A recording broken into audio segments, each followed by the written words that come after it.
Hallelujah. Hallelujah. And I'll share with you another vision of the Christ. Nami nitashiriki pamoja nanyi maono mengine ya Kristo. And you will be astounded. Nanyi mtashangazwa sana. I don't know whether I was traveling to Lima, Peru, or I was traveling, it seems rather to Santiago de Chile or to Brazil. Sijui iwapo nilikuwa nasafiri kuelekea Santiago de Chile ama Brazil. I was coming to one of your countries. I need to figure out which one it was. Nilikuwa nakuja katika moja webu ya mataifa yenu. And then that night, Halafu usiku huo, I went before the Lord nilienda mbele za Bwana. and asked something very serious. Halafu nikauliza kitu ambacho ni cha kumaanisha na nyeti sana. Because I thought it was time for me now to strike down the enemies of God. Kwa sababu nilifikiria kwamba sasa ulikuwa wakati wangu wa kuwapiga chini maadui za Mungu. Because sometimes you ask, how long, Lord? Kwa sababu wakati mwingine unauliza, je, hadi lini Bwana? The reproaches of those that reproach you, they now touch on me. Matusi ya wale ambao wanakutusi wewe sasa yananiguza mimi. And then that night,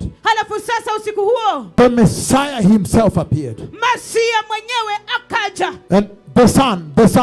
Najua. Look at the sun. If you are out and the sun is on, it's like you stand and look at the noonday sun. Tazama jua ukiwa huko nje, alafu uangalie lile jua la wakati wa mchana saa 6 mchana. Because I mean, kwa sababu namaanisha, I told the Lord, I think it's time now you should let me begin to strike them down. Nilimwambia Bwana ya kwamba sasa Because sometimes you know, we know what we are capable of, but because the church is here, there's so much going. But sometimes we're like, why can't we release this and do a second corona and strike these people down kwa sababu so that they fear God? Wakati mwingine tunajua kila ambacho tunaweza kufanya kwa dunia yote nzima, lakini kwa sababu kanisa liko hapa, tunasema kwamba saa zingine tunamlilia sana tukiuliza, je, tutaongoja mpaka lini? Kwa maana tuwajua kwamba zile nguvu ambazo zitatendeka mbele pale ziko. Kwa nini usituachilie tuifanye hiki, tugonge corona ya pili, waende chini ndio wajue Mungu ni Mungu? Sometimes because we have another side.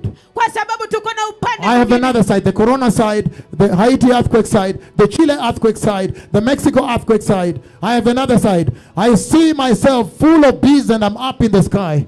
The bees have covered me and I'm talking to myself, and I see as I open the eyelids, the bees are falling from this to this, and the mouth, they are falling from the lower lip.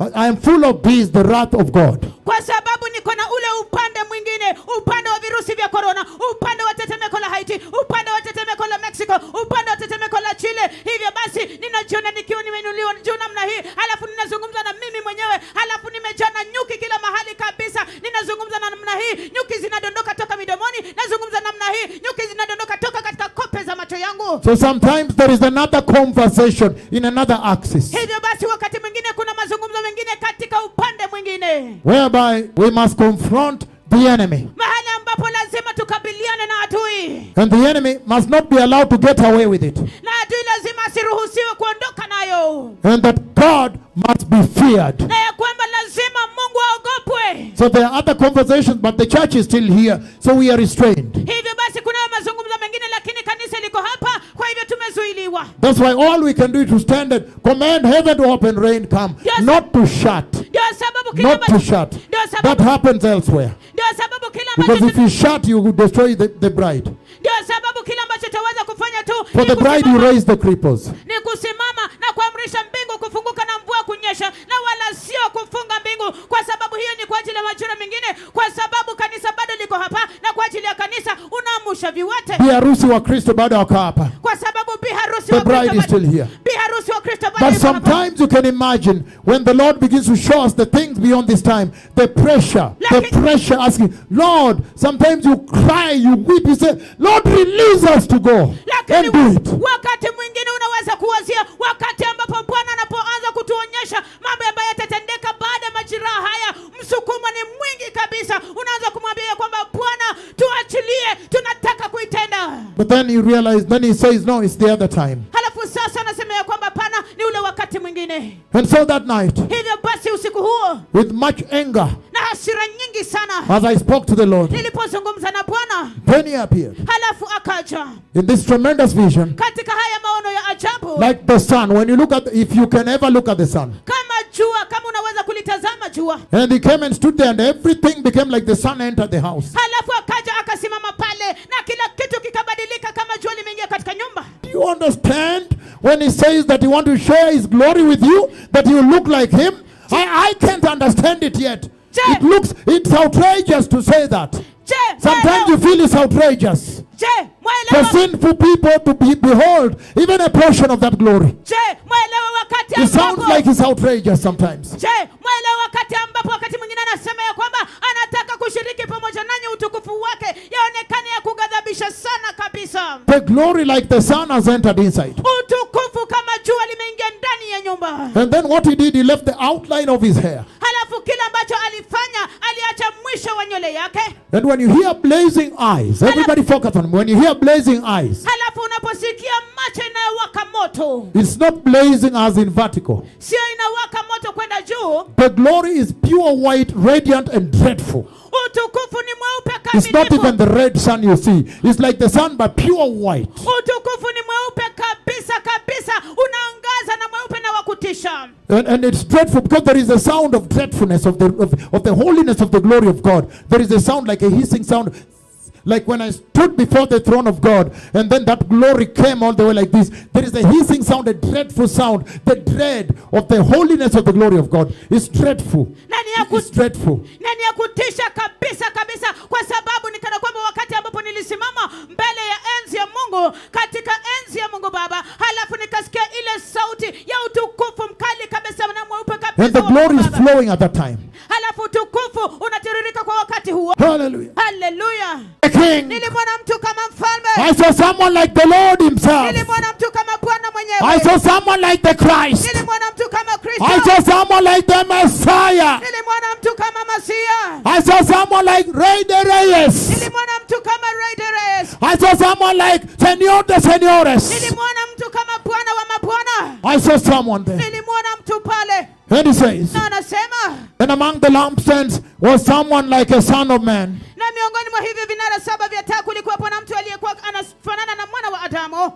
Dressed in a robe reaching down to his feet. Amevaa joho refu ambalo linafika chini miguuni pake. And with a golden sash around his chest. Na mkanda wa dhahabu umefungwa kifuani mwake. The hair on his head was white like wool. Nywele za kichwa chake zilikuwa nyeupe kama sufu. As white as snow. Nyeupe kama theluji. And his eyes were like blazing fire. Today I've shared with you deeper things. Nayo macho yake yalikuwa kama mwali wa moto. Leo hii nimeshiriki pamoja nanyi mambo ya kilindi. And his feet were like bronze glowing in a furnace. Nayo miguu zake ilikuwa kama shaba iliyosuguliwa sana katika tanuru la moto. And his voice was like the sound of rushing waters. Nayo sauti yake ilikuwa kama sauti ya maji mengi yaendayo kwa kasi. In his right hand he held 7 stars. 1 star is too heavy. 7 stars. Katika mkono wake wa kuume alishikilia nyota 7. Nyota moja ni nzito sana, lakini alishika nyota 7. Recently, October 18th, Hivi majuzi tarehe 18 Oktoba. after I spoke and I saw him and he allowed me to see him, he was holding something like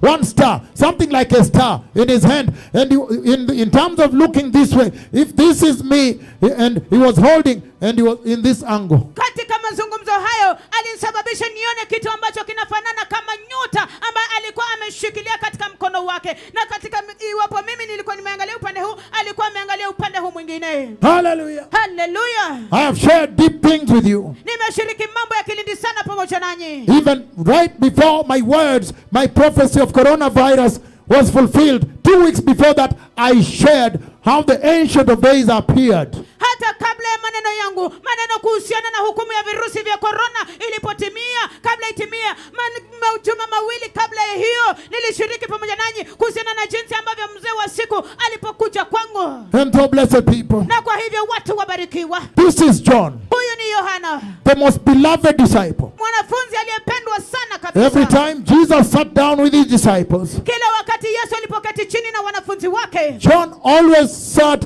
and it said that he was leaning his back on the feet, the legs of Jesus here. kila He wakati sat there, the beloved one. kila wakati Yesu alipoketi chini Na wanafunzi wake, inasemekana ya kwamba Yohana yeye mwenyewe wakati aliketi, hakuketi mahali pengine, aliketi miguu zake kwenye miguu zake Yesu, aka lean bega zake kwa miguu za Yesu hivi. The beloved servant. tumishi mpendwa kabisa. It is said Yasemekana ya kwamba he was so close alikuwa wa karibu sana to the Christ. kwa Kristo, And he knew him so well. You know, he was fond of him. Jesus loved him. na alimjua vyema kabisa kabisa. Yesu alikuwa anampenda sana. But then, Lakini sasa when John gets to see the glorified Messiah, wakati Yohana anapomuona Masia aliyetukuzwa, he went down like that. alienda chini kifudifudi kama aliyekufa. So this is really mind-boggling that he's saying he wants to share his glory with you. Hivyo basi sasa hii ni ya kushangaza, ya kupiga na butua kabisa, lakini sasa anasema kwamba anataka kushiriki utukufu wake pamoja nanyi. This kind of message has one purpose: Aina hii ya ujumbe inalo kusudi moja, to change the way we live our lives on the earth here. ili kubadilisha jinsi tunavyoishi maisha yetu hapa duniani. Cambia manera nuestro, how we live our lives here. Jinsi tunavyoishi maisha yetu hapa duniani. To change our moral conduct. Kubadilisha maadili yetu ya kitabia. To change our ethical behavior. Kubadilisha maadili yetu. To transform our righteousness. Kubadilisha uhaki wetu. To refocus us on holiness. That is the purpose of this conversation. Kuturejesha tena katika utakatifu. Hiyo ndio kusudi ya mazungumzo haya. That when you hear this kind of message, hivyo basi unaposikia aina hii ya ujumbe, the Lord expects that you are going to transform your lives in China, in Italy, wherever you are. Bwana anatarajia kwamba mnaenda kubadilisha maisha yenu kule Uchina, kule Italy, popote mlipo. It does not matter anymore where you stay, but as long as you have heard the promise. Haijalishi kabisa mahali popote ambapo unaketi, lakini mradi tu umeisikia ahadi. Because that day, kwa sababu siku hiyo is an irretrievable day, a irreversible day. ni siku ambayo haiwezi kurudiliwa tena, ni siku ambayo haiwezi kurejeshwa nyuma.